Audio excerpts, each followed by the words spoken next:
bunu şu anda parası kısıtlı olan, bütçesi kısıtlı olan müşterilerden ziyade diğer parası olan müşterilerin daha çok iştahını kabartıyor. Evet. Yani mantıklılıktan ziyade aslında biz insanlara bir 50 ay taksitli yatırım fırsatı sunuyoruz. Aynen öyle. Yani bunu bir kumbara gibi düşünsün. Yani bugün 5 milyon lira zaten bu dairenin nakit fiyatı.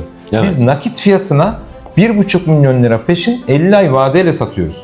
Aynen. Bizim bu malımızın fiyatı, bu projemizdeki ürünümüzün fiyatı eğer 5 milyon lira değil de biz 9 milyon lira istiyorsak o zaman zaten bir mantığı olmuyor. Aynen öyle. Biz nakit fiyatına 50 ay vade sattığımız için fiyatımıza, kampanyamıza çok inanıyoruz. Evet. Yere inanıyoruz, arsaya güveniyoruz, o bölgeye güveniyoruz. Yani şimdiden geleceğine yatırım yapma Anladım. fırsat sunuyoruz. Bence de.